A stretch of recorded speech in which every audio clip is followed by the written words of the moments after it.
Hello, everyone, and welcome to Hashtag No Limits. I am your host, Shelley Kino. Hashtag No Limits is about people who society places limits upon, but who are busting through those limits. I 100% believe what Ophelia from Hamlet says, that we know who we are, but not who we will be. And I believe that there is not a better or a more beautiful example than the caterpillar turning into the butterfly. For those of you who don't know, just a very quick science lesson of how that happens. The butterfly literally dissolves into its cells, and just when it must think its life is over, it reforms into the butterfly, but it's still in the cocoon. It has to struggle even more in order for its wings to be strong enough to take it everywhere that it is going to soar to once it gets out of that cocoon. That can't be easy, but neither is busting through the limits that society places upon us. So just a couple of quick business things before I bring on my amazing guest, who I am super excited to have today. Be sure, if you're watching, this is a recorded episode, so everyone is watching in the replay. So give us a hashtag replay and where you're watching from. And if you have any questions for Katherine or myself related to the episode, please be sure to put those in, and Katherine or I will get back and answer depending on who it's directed toward. And make sure that you like and subscribe to this channel so that you do not miss one episode of all of the amazing guests that I have. So without further ado, I'm going to bring on Katherine Wolf. Katherine, welcome. How are you? Hi, I'm wonderful. Thank you. I'm so glad to be here. Awesome. I am so excited to have you here. A couple of years ago, you spoke at the Christian Business Women's Breakfast in St. Louis, Missouri, and that is where I was introduced to you. And I was so touched and inspired by your story. And so I'm really pleased to be able to bring you directly to my audience so they can hear that incredibly impactful and powerful story. So let's just jump right in. Tell us about yourself, who you are, kind of leading up to what brought you to this moment here today. Oh, sure. I'm just a regular girl from Athens, Georgia, who married my college sweetheart and moved to California, and had a 6-month-old baby 3 years into our marriage, and was checking all the boxes for the good, easy life I was supposed to have when my brain exploded. Not really, but I kind of. I had a massive brainstem stroke due to an AVM, an arterial venous malformation I did not know that I had. I was completely typically able-bodied before, and there was no warning, no symptoms, no medical history, no family history, nothing, but a birth defect in my brainstem ruptured, a malformation, and caused the massive brainstem stroke I had, which doctors would operate for 16 hours through the night to save my life. And as you can see today through my paralyzed face, there are pretty significant limitations, as you said, since the stroke. I can no longer walk unassisted. I cannot drive a car. I have limited use of one of my hands, and many other deficits. But life has gone on. That was nearly 18 years ago now. And I have a wonderful, flourishing life. I've gone on to have another child, another biological baby. I have this amazing camp that I founded for families where someone has a disability. My husband and I opened a coffee shop here in Atlanta, where I live, that employs people with disabilities to work. And I speak, as I did in St. Louis several years ago, and I write books, and I celebrate the fact that people living with disabilities are among the most under-resourced minority group in the world. And I get to champion and steward this story to point people with disabilities and really all human beings to hope that heals. That is incredible. And there's so much that I would like to unpack from there. So first of all, you said you were, I think, 26, 25, 26. I was 26, yeah. No warning signs to this whatsoever. Nope. And but it was there from birth, right? You said it was a birth defect. So absolutely. I want to point that out a little bit, because I so often have said every one of us is one breath away from being a person with disabilities. And your story absolutely solidifies that. The fact that there were, like you said, your life was going along just the way you had kind of always imagined it. And then all of a sudden it was completely and vastly different. And the reason I think that is so important for people to understand is I am sure that since you have had that stroke, you have been treated very differently from before you had that stroke.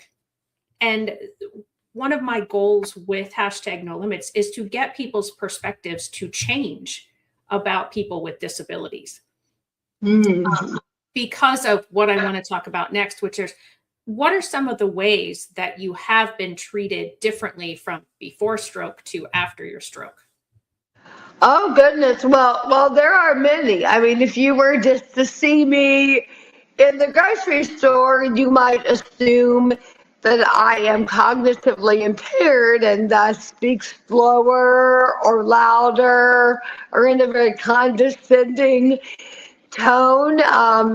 And that happens very regularly. And I think so much of how people not only speak in a weird way, but also many well-meaning strangers offer advice on how to get well.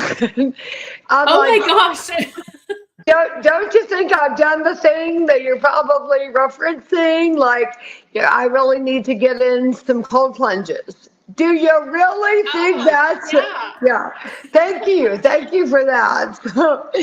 Yeah, that's unfortunately the reality for so many brothers and sisters using adaptive devices or with disabilities, is strangers suddenly feel like they have permission to tell you what you need to be doing to get well. And I've gotten some thick skin, thankfully, and that doesn't bother me much anymore, that people are trying to express care and concern. They just don't do it very well and say weird things. Right. And yeah, and it is so, like you said, I think they're trying to, it comes from a place of goodness and they think they're being helpful. Yeah. I think it also, though, comes from a place of feeling awkward and not knowing what to say. Absolutely. So they just revert to, as you said, speaking slower, speaking louder. They assume, and I don't understand why that is, that just because you use an adaptive device such as a wheelchair or a walker to get around, or a cane, that your cognitive ability is affected as well. Right. And many times, for many that have had my specific traumatic brain injury, cognition can be affected. However, with mine, my specifics are that my body very physically was extremely affected, but my cognition was not at all. So my memories, my personality, my faith has all been entirely intact from day one. So it's really interesting that people assume otherwise. Yeah, and again, as a goal of this show, that is one is to try to get people to presume competence, and change afterwards if that's not the case, but it's always the case to some degree that there is some level of competence. It just the degree varies, I think. That's a beautiful way to say it. I talk a lot about utilizing curiosity without assumption. And that's essentially the same thing of be curious, ask questions, but definitely don't assume that you have the answer. If you know one person with a disability, you know one person's specifics with their disability. That the whole difficulty of the disability community is everyone's specifics are very different. Yes. Yeah. And we do have a bad tendency. And I find myself doing it, even though I'm aware and I try to be more intentional about not making generalizations or stereotypes. I still find myself doing that. And what would you say to somebody if they, like myself, they had come up to you and started speaking louder or slower, or, even though they do have that good intention? What Right. are your kind of comments? Yeah, I thankfully, I mean, that could really bother many, but it really doesn't bother me. So I in general try to show them with eye contact and quick responses. Oh, I very much am tracking. There's no need for this, but it's not always effective because people are weird and nervous and they're feeling concerned. It's on them though. That's a you problem. Absolutely. That is so spot on. I teach a lot about understanding behaviors, and it's always the person exhibiting the behavior that it is personal toward. Even if someone is yelling at you or talking down to you, it's their problem, their issue with not having the right words, being fearful, being uncomfortable, being hungry. I mean, there's just a million things that are Yeah, the reasons. absolutely. Yeah. So I appreciate you saying that. So your life was going along normally, and then you have this stroke. Can you walk us through some of the length of time that it has taken you to get, to be able to speak, to be able to walk, because you said all of those things were affected, and just kind of give us the time frame and those struggles that have made you stronger. Oh, absolutely. And the first thing I like to say in those realms is it took 5 long years after the stroke to even truly be able to come up for air and begin to really accept this story. I think so much in our world wants us to jump out of bed the morning after tragedy and speak and write about it. And that is just so ridiculous. My life was turned totally upside down. So it took really 5 years to kind of begin to eventually move forward. I don't believe you move on. That's not a thing. We never move on.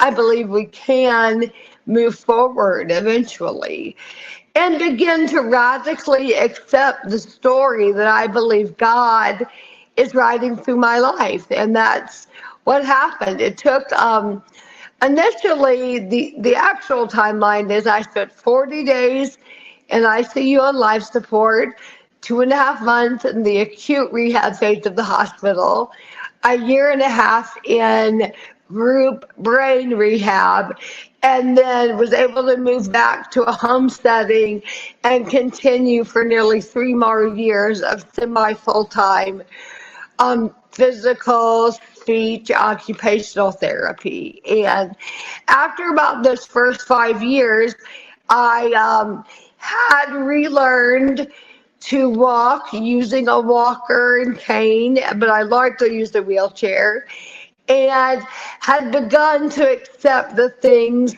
that were not changing, like my paralyzed face or a completely different sounding voice. This voice is not the voice I had for the first 26 years of my life. It's a completely new sound, and Wow. yeah, it's bizarre. And I was right-handed, so I've had to relearn to do everything with my left hand, because my brain never switched to become left hand dominant. So unfortunately, my brain still wants to believe this hand will work, and I have no fine motor control in it. So I Oh my have to gosh. use, yeah, so I have to use my left hand, and that is extraordinarily challenging.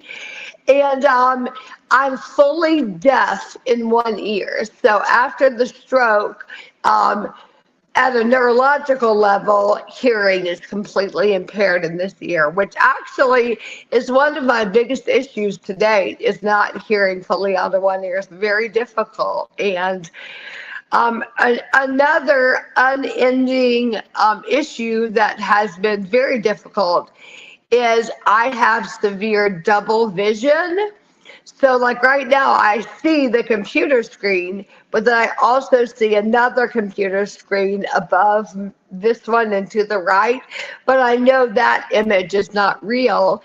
And they actually performed 3 surgeries on me to try to correct this, and came to the conclusion that it also is a neurological um, issue, and my eyes can no longer fuse one image. So I permanently have double vision, which has actually been another pretty significant issue in my journey.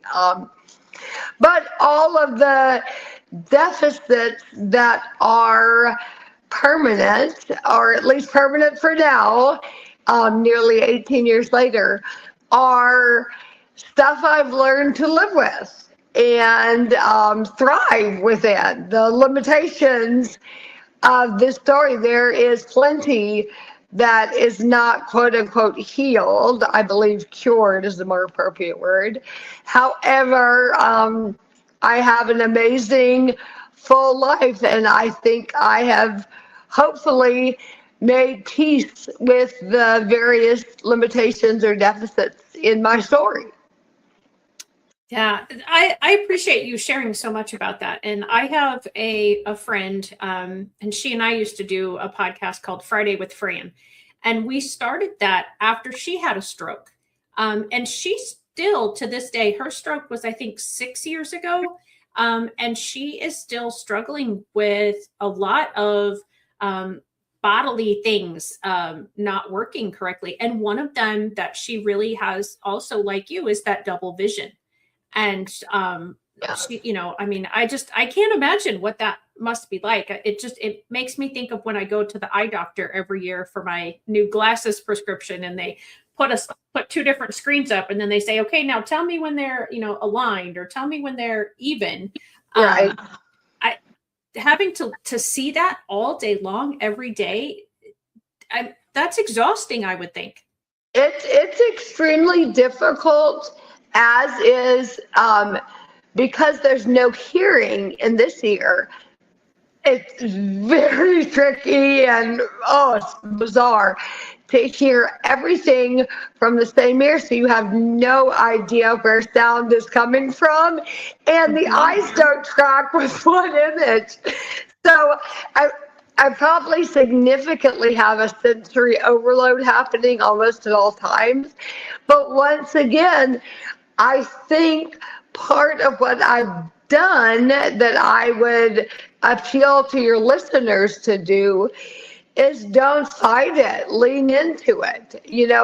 I don't pretend to put God in a box. I have no idea what will happen down the road for my story. But for now, they're permanent things. I have no hearing. I have a paralyzed face. I have double vision, and I'm going to have to learn to live well with it. And I hope I'm doing that. I think you are. I mean, I like I said, listening to you speak, your story is incredible. So you are now an inspirational speaker, which I don't know what sort of employment you had before this happened, but was inspirational speaker in your forward thinking of your life? It's so interesting. I was not an inspirational speaker before my stroke. I mean, my life experience was fairly limited. I was 26, but Right. that was not at all the career. I was a personal assistant before the stroke to an orthodontist, but that was kind of just paying the bills while doing some work in the entertainment industry. I lived in Los Angeles, so I was doing some commercial work and things. However, most definitely not an inspirational speaker. And yet, the year before my stroke, I was the speaker at our church's women's retreat. So oh, wow. that was definitely brewing inside of me. But of course, I was not doing it professionally. And I could have never imagined that I would have a career doing this, but it would be from the platform of a wheelchair, and a wheelchair at the center of the stage, thus giving me the credibility to speak and inspire, is because of the disabilities, which is a really powerful, beautiful picture, I think, that not in spite of the disabilities do I speak, but actually because of them. They have given me the ability to share a message, because I believe the medium is the message, that brokenness and, constraints, limitations, as you said, are avenues to freedom if we see them that way. Yeah, that is so beautiful and such a great way to look at this. So my question is, how long did it take you from the time you had the stroke to really come to and believe in what you just said? Yeah, that's a tough question, because I don't know that I'm there yet. Okay. To be completely honest, there are moments when I will either just have woken up from sleeping or be daydreaming, and I'm like,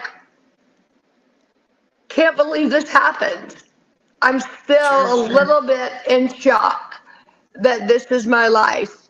And I would love for your listeners to internalize that here I am nearly 18 years after the stroke, and I'm still a little bit in shock that this is my reality. And my life is amazing. I really love this story. And yet it is bizarre and shocking and complicated.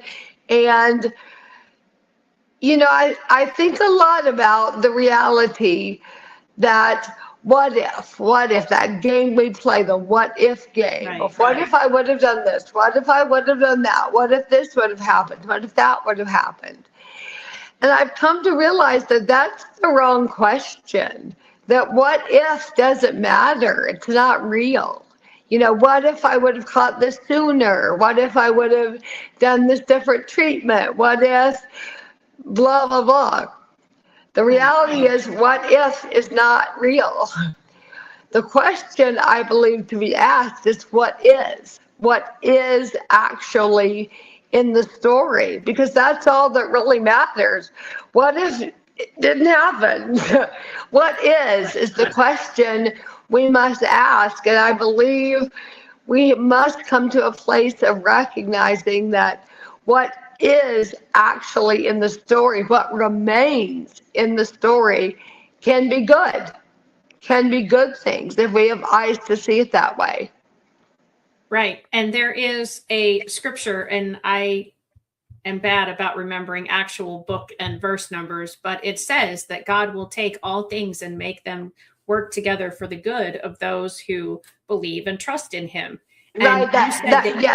That's Romans 8:28, where that beautiful passage that all things are working for good is just the reality somehow, some way. That was the scripture and verse I was going to say. So I'm impressed with myself that I remembered that. And I know that faith is a huge part of this journey that you're on. So can you talk about how your faith has helped you in those really dark moments that you just mentioned, when you kind of are like, oh my gosh, this is my reality. Absolutely. Awesome. I would love to talk about that. I never know, like, is this podcast secular? Can we talk about my faith? But you asked, so I'm delighted to. Yeah, faith has meant everything to my story. I have tremendous hope, faith, and a very deep conviction belief that this is God's plan A for my life, which is a pretty radical thought. This isn't just a mistake. No, no, no. This is how I am supposed to live out my days. And I have tremendous purpose because I believe that. I know that everything that has happened is all a part of what was supposed to happen. And when I live in that posture, it changes how I engage my days.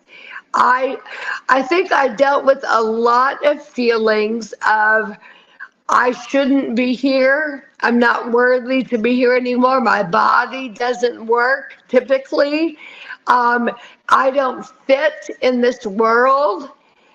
And I came to a place of recognizing that if that were true, well, let me say it this way. If I should have died and I'd be better off dead, I would have died. But I did Amen. not die. Yeah, I did not die. I lived. I'm here. So obviously, I am worthy of being here. I'm worthy of taking up time and space right here, right now, at this intersection of time and space, actually, because otherwise I wouldn't be here. Right. That is so beautiful. And I love that for you. And I love that you share that because like I mentioned earlier, we're all one breath away from being in your situation. Right. And I know that there are so many people that has happened to, and they didn't have and don't have faith. And the opposite also is they blame God and, why don't you fix this? And I think it's difficult for people who don't have the same type of faith, the same level of faith that you have to be able to get to the point where you are. And my heart hurts so much for people who don't have that faith because I don't know. I mean, I've gone through some things in my life and I only got through them, I believe, because of my faith. Right. Absolutely. And so it's really, I just, my heart hurts for the people who don't have that hope, which is, you say hope heals. And so is that hope that you talk about in your book and in your website is hopeheals.com. Is that the hope? Absolutely. The hope is Jesus. Jesus is our hope and has been in this story from day one. I love the beautiful truth of Hebrews 6:19 that hope anchors the soul. It keeps you firm and secure, held tight. No matter what's happening in your story, you're safe and you can be steadfast. And I think that's been my heart all along in this story. And I think so much in our world just believes the next thing in front of their face and just very like go with the whim and not grounded in what matters most. And I am. I want to live that way. Yes, absolutely. So let's talk a little bit. I'm going to pull up your website just so we can kind of share some of the things around. And give me 1 second. Sorry about that. Okay, there it is. So some of these things, I love this, this whole front page of we're making faith accessible to people. We're making rest accessible to people and purpose. I just love how that constantly changes on that front screen. And so when people come here, let's jump over to, and hopefully my screen jumps with me. Awesome. Okay, it did. Let's jump over and talk a little bit about your 3 books here: Hope Heals, Suffer Strong, and the 90-day devotional called Treasures in the Dark. So which one of those would you like to talk about first? Well, I'm happy to talk about all 3 quickly and easily. Hope Heals, the name of our ministry, is also the title of our first book. That's really our memoir. That Hope Heals is really the story, excuse me, of what happened and how we got through it. And it tells sort of my early marriage to surviving the stroke all the way to having my second child, John. So it's really our memoir. Book number 2, Suffer Strong. The subtitle is How to Redefine Everything, how to survive anything by redefining everything. And is all about how I began a process of redefining everything in my life based on an accurate understanding of the upside down kingdom of God. And then the 3rd book, Treasures in the Dark, is devotional style, meaning short entries, each providing bright hope hidden in the places of our hurting. And the title of that book, Treasures in the Dark, is based on Isaiah 45:3, that he gives hidden treasure in the darkness, riches stored in secret places. And I have long loved that passage, that God gives us treasure in the deep darkness in our stories that we get to cling to and let it inform the rest of our life. And I hope I'm doing that. I think you are, most definitely. And so they are able to buy these books through your website. Are they available anywhere else? Yeah, they're available everywhere books are sold. Okay, perfect. Oh yeah, Amazon, all that, yeah. Awesome. And I also see that you have a podcast, and I'm going to pop that back up here so people can see. I do. It's called the Good Hard Story Podcast. And I have conversations with guests this season about a number of things, but about soul formation at its core. Ooh, okay. This sounds beautiful. And again, that can be probably found anywhere that podcasts are found. Yeah, absolutely. And it bears relevance in this moment to share if your crowd of listeners are people living with disabilities, that I am a part of another podcast that my friend Amy Julia Becker regularly is the face of, and it's called Take the Next Step. And it is a podcast for families where someone has a disability to flourish within their disability and live a flourishing life, taking the next step. And I would point your listenership to that podcast. Awesome. Thank you so much for both of those. And is there anything else that you would like me to point out on your website before I stop sharing? You are so kind. No, not well. Actually, you know what? Yes, you should share a picture of our coffee shop, Mend Coffee. Click on the Mend link if you can. The which link? Whoa. I think at the top, the coffee shop, it links to Mend. Oh, is it shop? No, it's Mend, MEND coffee. Yeah, I wasn't seeing it. Weird. Maybe it's not linked right now. Sorry.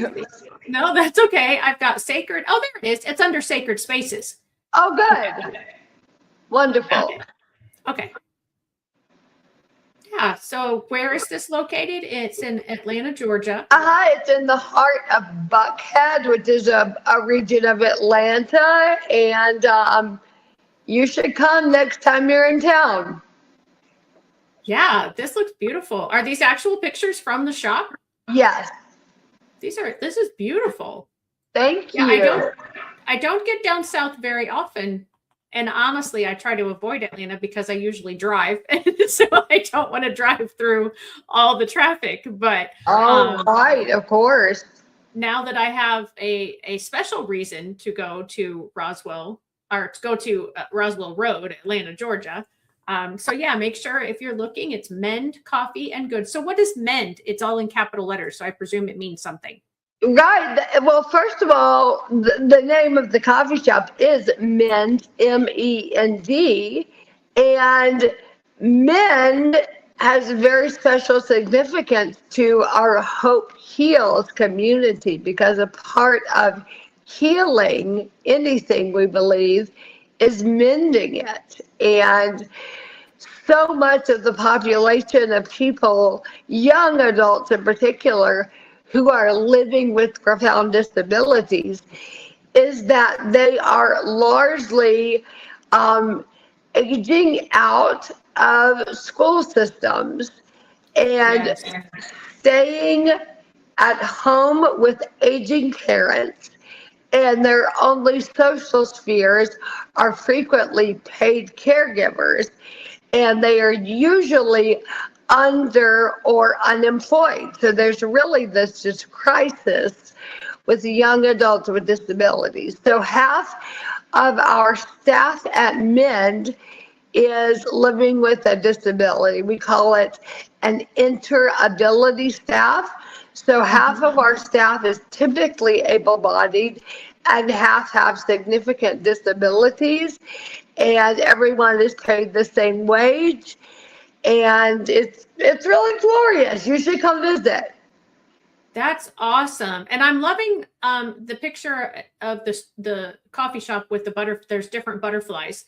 And I'm, as you heard at the beginning, all about the butterflies. Yes, I love that you referenced that at the beginning. I didn't know if you had been on our website and seen that there's such a theme for me, or if you just totally randomly said that, but I love that. That's so cool. Yeah, no, that's been, so is it okay to stop sharing your website, or is there anything else? Perfect. Okay. Please.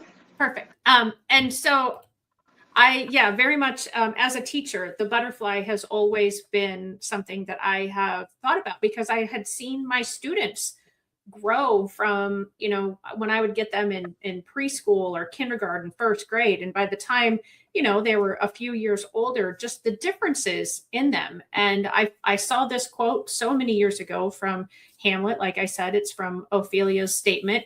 And it makes perfect sense to me. Like I said, I just don't think there's a better or more beautiful example, because who would think something crawling around on the ground would then, later turn into something that is flying around and going to places, very much like your story, going to places that you never imagined would be possible or would be part of your story. Right. And absolutely. So, no, I hadn't looked around the store website. So that was, I love, I don't believe in coincidences. I believe that these things are God winks. Absolutely. I don't either. All God winks as well. My 10-year-old son calls it a Godcidence. There's no such thing as a coincidence, but a Godcidence. I thought that's so cute. That's so cool. So let's talk about that a little bit. So you had your first child before the stroke. And then you had the second child. So if your child is 10 and your stroke was 18 years ago, so 8 years after your stroke. So are you okay sharing what that process, how you got your mind into thinking that you wanted to do that again, or that it was even possible again.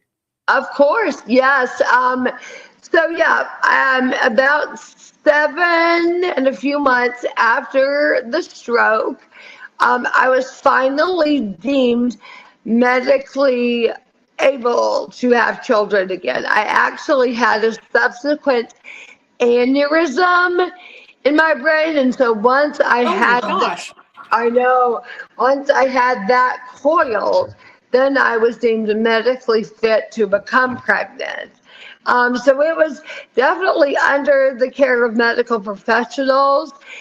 And as far as the will, I had always wanted a large family. So the thought of now having an only child was kind of sad to me. I know many wonderful only children, nothing negative to say there, but I wanted a big family. I'm a Southern girl. And I think that after the stroke, that seemed like it was no longer possible. And around the 6-year mark, a girl who was also in brain rehab when I was, who had become a quadriplegic, she had a baby. And I remember having lunch with her and her saying, "So, what you waiting for?" And me thinking, good point. If you can have a baby, I bet I can too. And that deeply inspired me. Lisa was her name, and that deeply inspired me. That's awesome. And there's a lot of infertility in the world, unfortunately, and my husband and I dealt with that. And so thinking about, that you're like, okay, what am I waiting for?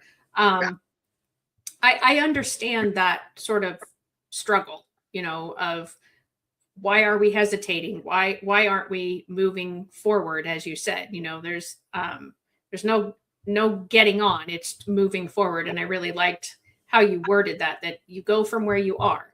And yeah, I mean, that was one of my faith journeys of, it took us 5 years of different things and before we finally got our first child and then our only child, because it apparently wasn't meant for us to have others. And so that was, a journey that I had to be on. And it's as I look back on it, it is a very beautiful journey to have taken, because my faith definitely deepened during that time.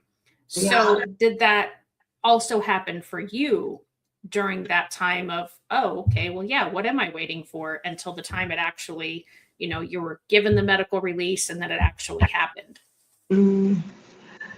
Well, first, let me say, I am so sorry for all that you've been through. Years of infertility must have been so incredibly painful. And I'm sure you have pretty tremendous scars from what you've suffered. And I'm so sorry. I had a stroke and nearly died, but it was instant. There was no buildup and months of waiting and pain and the sting of unmet expectations. It just happened and turned my life upside down. The ongoing suffering of so many other things, such as infertility, feels so horrible to me. And I'm deeply sorry for what you've suffered. It's wonderful that you have a child. Praise God, you do. Amen. But I know there must be significant wounds that you've encountered through years of walking this road. I'm so sorry. And thank you. It's always interesting because somebody, I'm thinking your situation is more difficult than my situation, but it sounds like you might almost think the opposite. This is what I think. I think that what is happening to you is the worst. That if you hurt your finger, if you get a paper cut, then it's all you're thinking about. And it's Right. really bad to you when you get a paper cut. And in the same way, when we have pain in our own lives, no matter what it is, it hurts real bad. And I like to say what is most personal in each of our stories is the most universal thing in each of our stories because it's pain. It's all Right. different, but it's all the same. We all have suffered things we didn't know that we could survive, honestly. And Yeah. here we go, we're doing it. And it's all really hard and complicated. And we survive what we have to survive and we get through it, whatever it Yeah. is. So yeah, I think it's all actually very equal.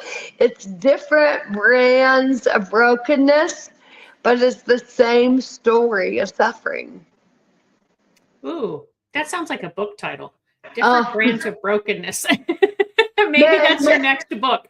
maybe it will be one day. Yeah, or maybe I will use that. I'm an author as well, and maybe that could be. I've had people ask. I have one book out, and people have asked me since that one came out in 2020. Are you working on another one? Are you going to do another one?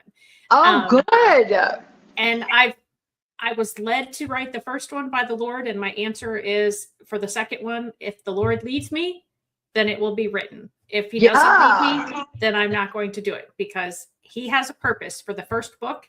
And if he has a second book in me, he would have a purpose for that. So I don't want to do it if he doesn't lead me to do it. But my first book is about 9 different families who have someone who is neurodivergent in their family, and for them to share what their journey has been like or was like up to that point of the book coming out. And so many people have asked me, like, well, what's going on with these families? So maybe different brands of brokenness is is the next title of a continuing story from the first one. Maybe so. You feel free to use it. Feel free.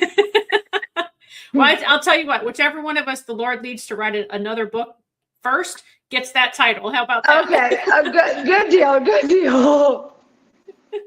Yeah. Well, Katherine, I have so enjoyed talking to you today. And Likewise.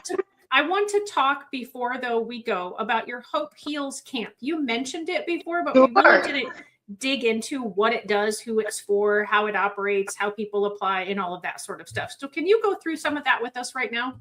Absolutely. And I do have to run after that, but I absolutely would love to share about camp. Hope Heals Camp is just absolutely the best. Excuse me. It is a free camp for full family systems for any person who has a disability to come and have their immediate family come with them.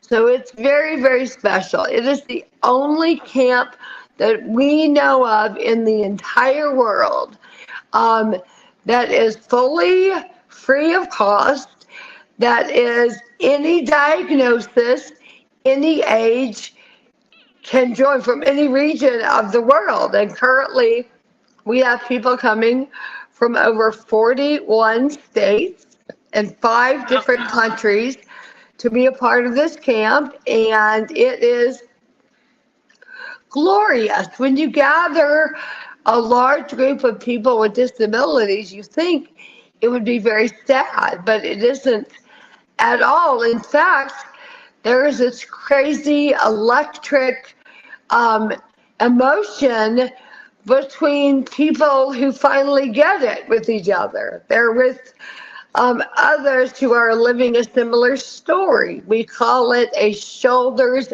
down space where everybody's got some stuff, got some issues even getting in the room. And we celebrate that together. It's lovely. You should come volunteer. I was just catching that on your website. How does someone volunteer? You sign up and come on down, and we train you once you get to Northwest Alabama. We have tons of people coming from Missouri, where you are, so you should come on. Oh, this is fantastic. So you hold the camp in Northwest Alabama, you said? Yep, it is. It's about an hour north of Birmingham. Okay.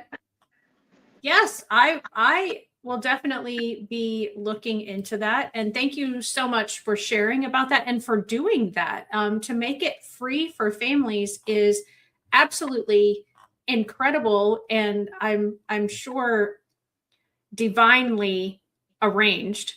It truly is. We had no idea when we started out that we would be able to do this and grow this and fundraise for it. And it's all come together to fundraise. We're now going on our 10th summer of camp.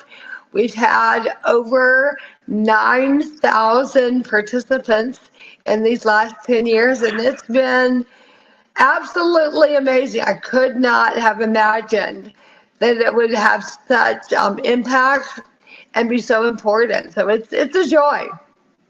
Yeah, it sounds like it. I'm very excited to check it out and learn more about it myself and see if I can possibly volunteer and my husband, and we could just make that our thing for the next, maybe not, I don't know if you're still looking for 2026 volunteers, but maybe 2027 if 2026 is full. At 2026, there are still volunteer slots at weeks 3 and 4. So come to one of those weeks. Okay. All right. We will look. I will definitely be looking into that, Katherine. Again, thank you so much for being my guest today. Your story is absolutely incredible and beautiful, and 100% goes along with #NoLimits and the caterpillar turning into the butterfly. And I just, from the bottom of my heart, thank you so much. God bless you and have a great week. Oh, thank you so much. It's been a joy to talk to you.